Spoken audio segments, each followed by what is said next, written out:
জন্য রাসূল সাল্লাল্লাহু আলাইহি ওয়াসাল্লাম বলছেন, আল কাইয়িসু মান দানা নাফসাহ,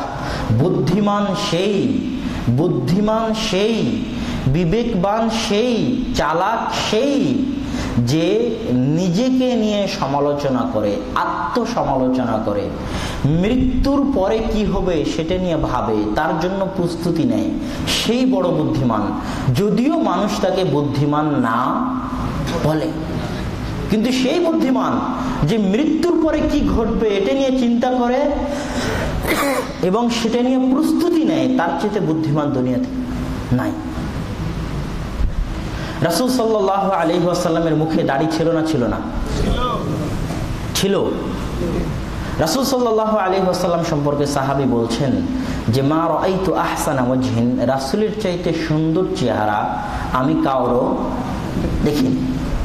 আমাদের রাসূল কিন্তু সবচেয়ে সুন্দর ছিলেন সাল্লাল্লাহু আলাইহি ওয়াসাল্লাম, তার চেহারায় দাড়ি ছিল।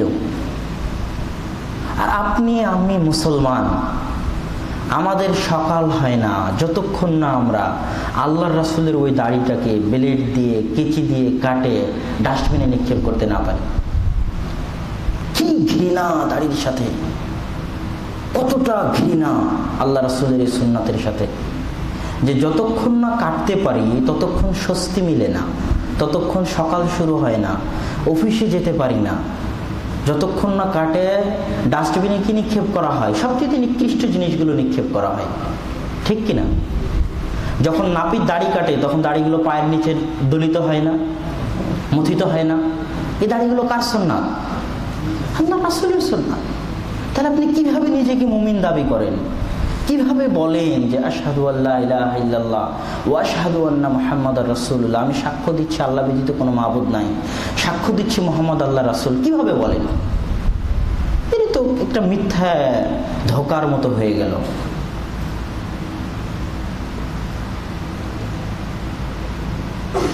মডেল মানে কি? একজনকে আল্লাহ সুবহানাহু ওয়া তাআলা কোরআন মাজিদে বলেছেন, লাকাদ কানা লাকুম ফি রাসূলিল্লাহি উসওয়াতুন হাসানাহ, আমি তোমাদের জন্য রাসূলের মাঝে রেখে দিয়েছি কি? উসওয়াতুন হাসানাহ, উত্তম আদর্শ, মডেল। উত্তম আদর্শ মডেল মানে কি? যাকে দেখে মানুষ নিজের অজান্তেই তার মতো হতে চায়।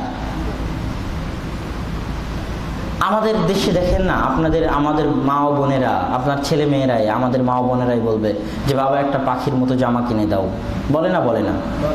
সিরিয়াল দেখে বলে যে অমুকের মতো জামা। আমাদের তরুণ ছেলেপেলেরা হেয়ার স্টাইল, চুলের কাটিং কার মতো করে কাটতে চাচ্ছে। সৌদির ছেলেপেলেরা দেখবেন যে ওই মেসির 10 নম্বর জামা খুব পরে, সৌদির ছেলেগুলো খুব ভক্ত, আর ফুটবল যারা প্লেয়ার তাদের কথা বুঝেননি, এদের জন্য জোরালো বক্তব্য লাগবে।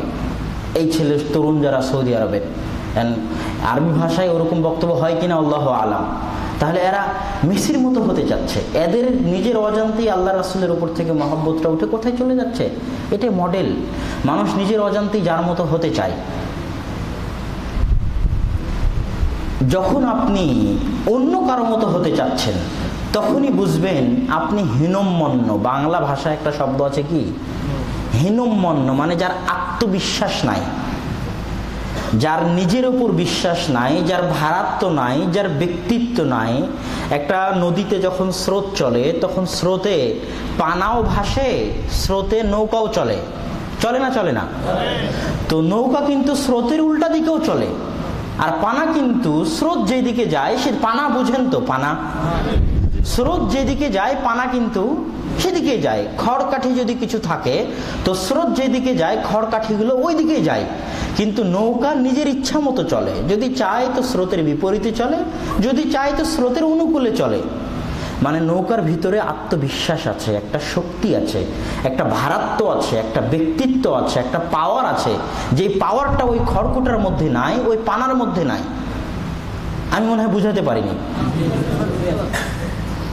তো মুসলিম জাতি, আপনি একজন মুসলমান ব্যক্তি হিসেবে বাদ দিলাম, আপনি যখন অন্যের অনুকরণ স্রোতে গা ভাসায় দিবেন, যুগের তালে তালে নাচবেন, যুগ যেরকম চলছে সেরকম হওয়ার চেষ্টা করবেন, আর 10টা মানুষকে দেখে বলবেন যে ওই এরকম হচ্ছে আমি এরকম হব, টিভিতে 10টা নায়ককে দেখে ভাববেন ওই এরকম হচ্ছে আমি এরকম হব, বুঝতে হবে আপনার ভিতরে ব্যক্তিত্ব নাই, আপনার ভিতরে ভারাত্ব নাই, আপনার ভিতরে পাওয়ার নাই, আপনার ভিতরে আত্মবিশ্বাস নাই।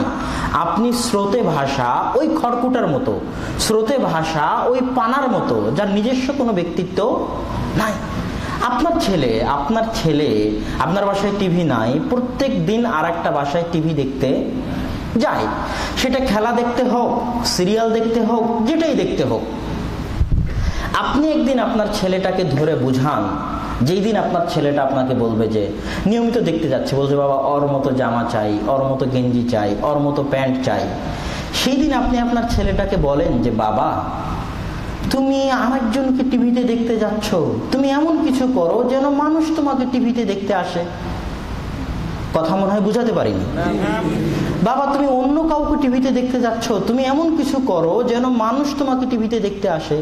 তুমি অন্যের মতো হতে চাচ্ছ, তুমি এমন কিছু করো যেন মানুষ তোমার মতো হতে চায়। বুঝা গেছে কি আমার কথা? তাহলে এই ছেলের মধ্যে আত্মবিশ্বাস কাজ করবে। এতক্ষণ সে ছিল খড়কুটা, ভারাত্বহীন, ব্যক্তিত্বহীন, পাওয়ারহীন, ভ্যালুলেস। এইরকম যারা, তাদেরকেই আমেরিকা, লন্ডন বা ইহুদি খ্রিস্টান কচুর মতো কাটবে। এদের কোনো গুরুত্ব নাই দুনিয়াতে, এদের কোনো ভ্যালু নাই, এদের কোনো অস্তিত্ব নাই। আপনি যে দুনিয়াতে বেঁচে আছেন এর কোনো প্রমাণ নাই। দুনিয়া যেই দিকে চলছে আপনি সেই দিকে চলছেন, মানে আপনি যে দুনিয়াতে বেঁচে আছেন এর কোনো প্রমাণ নাই। আপনি ব্যক্তিত্বহীন, ভ্যালুলেস তখনই প্রমাণ থাকবে যখন স্রোত একদিকে, আপনি আর একদিকে। আপনি এই ইচ্ছায় সামনে এগাচ্ছেন যে আমি কেন তার মতো হব, সে পারলে আমার মতো হোক।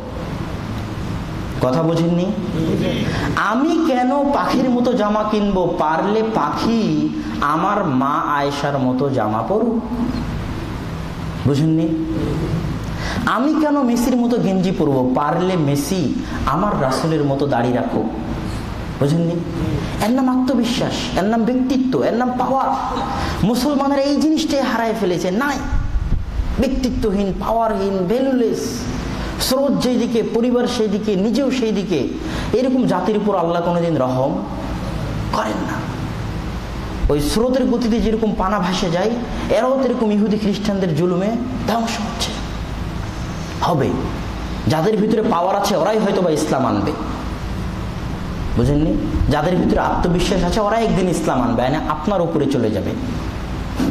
হালাকু খান, চেঙ্গিস খান, এদের নাম আপনারা কেউ শুনেছেন? শুনেছেন? হালাকু খান, চেঙ্গিস খানেরা 600-700 খ্রিস্টাব্দের দিকে মঙ্গোলীয়, তখন মুসলমানদের প্রধান কেন্দ্র ছিল বাগদাদ। এরা আসে বাগদাদে মুসলমানদের মাথা দিয়ে মিনার তৈরি করত। মাথা কাটে, মাথা দিয়ে কি তৈরি করতো? মিনার তৈরি করতো। বাগদাদের লাইব্রেরিকে ফোরাতের নদীর মধ্যে ফেলে দিয়ে জ্বালিয়ে দিয়েছিল এবং ফোরাত নদীর স্রোত বন্ধ হয়ে গেছিল।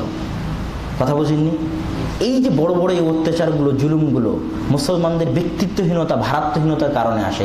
এই হালাকু খানেরই পরবর্তী বংশধর, তারা ইসলাম ধর্ম গ্রহণ করে মুসলমান হয়ে যায়। এবং এখন যে খান বংশ, অনেক খান পান না, খান বংশের অধিকাংশ কিন্তু মুসলমান। আকরাম খান, এরা কিন্তু ওই খান থেকে আসছে, এরা পরবর্তীতে মুসলমান হয়ে গেছিল। আজকে যাদেরকে আপনি ঘৃণা করছেন, ওদের ভিতরে আত্মবিশ্বাস থাকলে ওরা একদিন ইসলামের ভালোবাসায় ইসলামকে গ্রহণ করে ফেলতে পারে। কিন্তু আপনি ইসলাম পায়েও, জন্মগত ইসলাম পায়েও ইসলামকে অবহেলা করে নিজের জীবনকে ধ্বংস করছেন। ভারাত্বহীন, ব্যক্তিত্বহীন এই জীবনের কোনো মূল্য নাই।